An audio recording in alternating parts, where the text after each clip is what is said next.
Church, we must therefore find the faith of our fathers. It may not be the apostolic office that we as fathers hold, but it is an office that's important because it is through the discipleship of our children that the faith is passed. Do we disciple our children? Do we teach them? Are we examples? Do they see us praying? Do they witness us when we go in the confessional? Do they see us participate at Mass? Do they see us active in the community and life of the parish? All of those things are necessary. That's part of discipleship because we're witnesses. We're witnesses to the faith. If we examine closely how this faith was handed on, it was through a system of discipleship. A discipleship. Christ had disciples. We have disciples. Our disciples are our children. That's part of our stewardship. Christ taught through stories, through acts of love, through charity. But what is discipline? Discipline forms the basis of discipleship. Have you ever heard, "He who spares the rod spoils the child"? That's very important. Discipline is very important. But I want to make sure we all understand that verse. Several different ways to interpret it. Some people say that, well, that means you have to punish your children. I'm not so sure. I think it means you have to discipline your children. Discipline. You see, the rod was a shepherd's rod. And a shepherd's rod, just like the bishop, what does the bishop's rod have at the end? It has a big hook.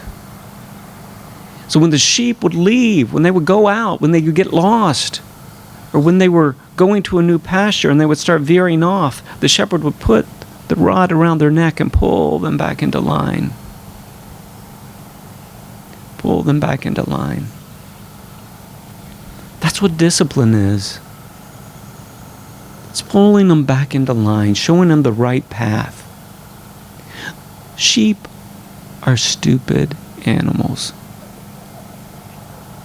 If you beat a sheep, it's not going to understand that you beat it because it was veering off in the wrong direction. It's not going to grasp that. It's probably going to run and be afraid of you. You're never going to catch it. The shepherd's rod was not used to beat the sheep. It was used to guide them back into life, into the right path.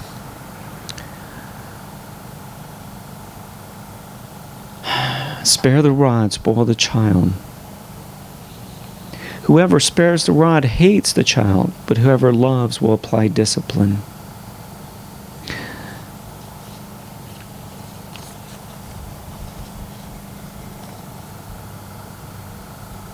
The question brings us back to this analogy of how would God discipline us?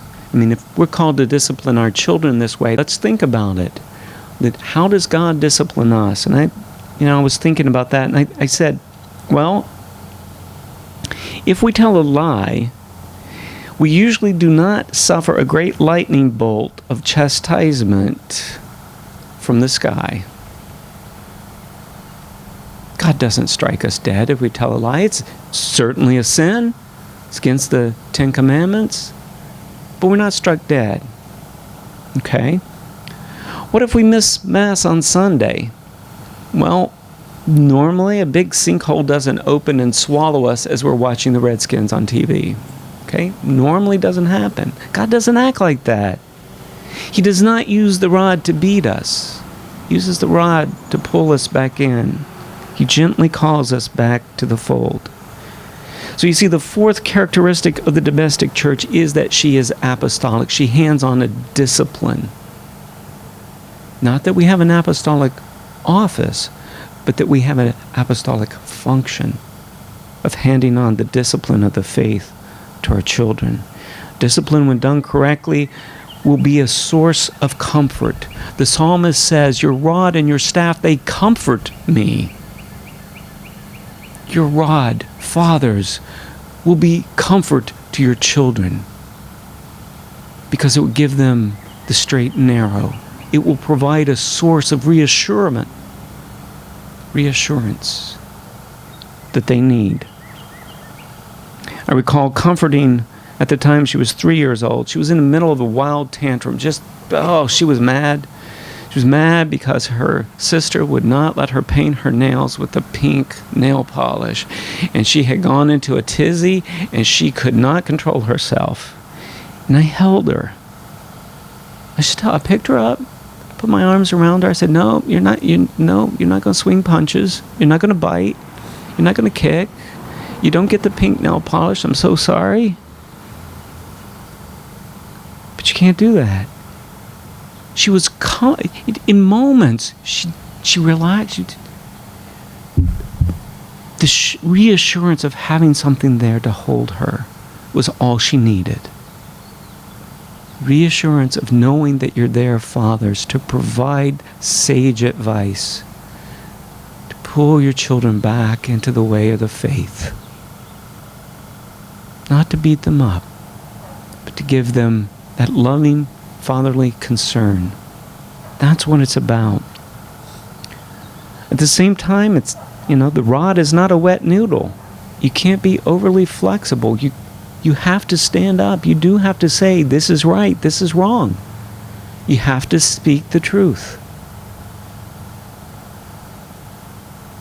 But use our Heavenly Father as an example.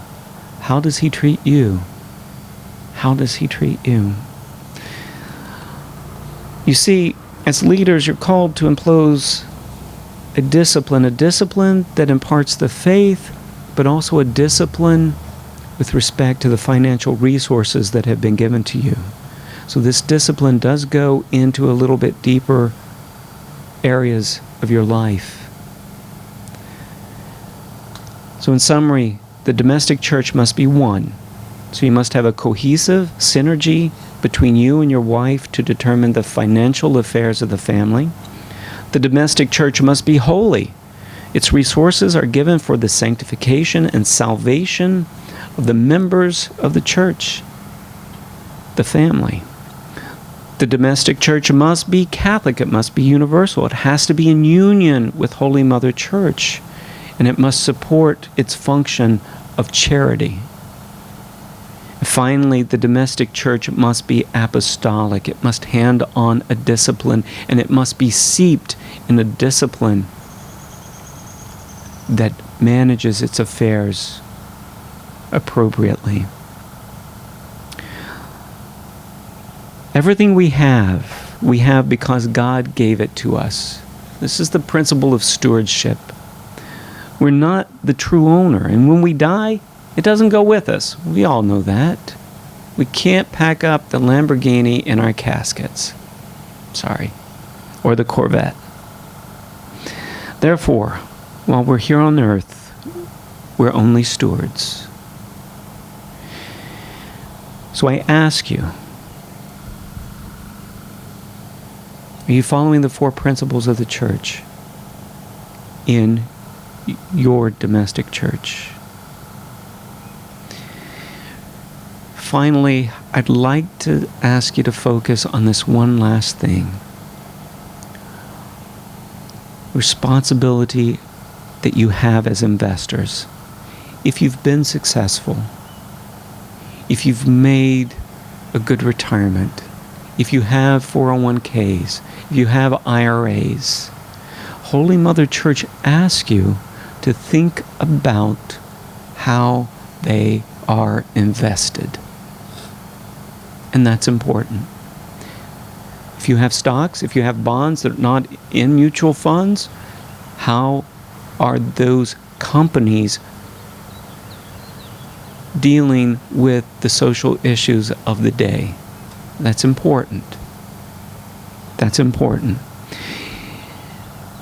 The bishops, of the United States have said that individual Christians who are shareholders or own stocks in U.S. corporations must see to it that the invested funds are used responsibly.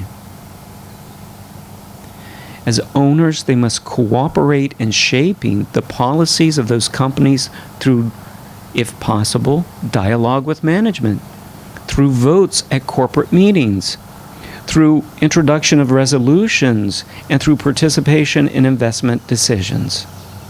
If you're invested in corporations, that means you're part owner. That means you partake of the responsibility for making sure that that corporation is doing things according to Catholic teaching.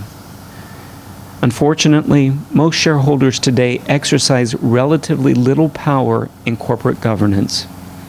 And so the thing is that sometimes even though we have a vote, our vote may not count for much. But when we pull together, we can have a larger voice. And we find that this is happening more and more, especially with some of the orders, with the Dominicans, Franciscans.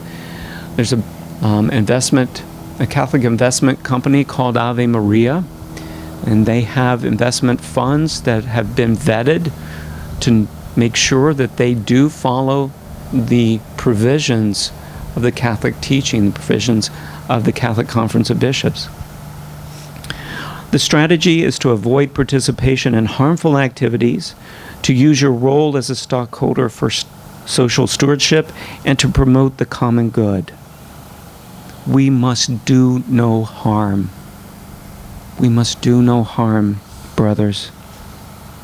So how do we do that? What are we supposed to be on the lookout for? Well, the bishops have given us a list here, and I'm going to read it out, and then I'll be done. The list is things to look for. Are they engaged in abortion, contraceptives, embryonic stem cell, human cloning? Do they promote human dignity, human rights, racial discrimination, gender discrimination? Are they providing the correct access to pharmaceuticals to those who need them? Are they curbing or promoting pornography? Are they engaged in the fabrication of anti-personal landmines? Are they pursuing economic justice? What about labor standards? Are they sweatshops? Do they employ child labor?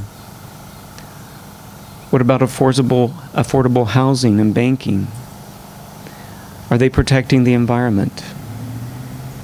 These are things that the bishops think are important for us to look at when we're deciding where we invest our money.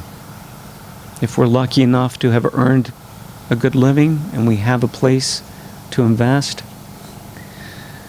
No, brothers, I don't believe that you have to be completely like St. Francis and give up everything, because you do have a responsibility to your family.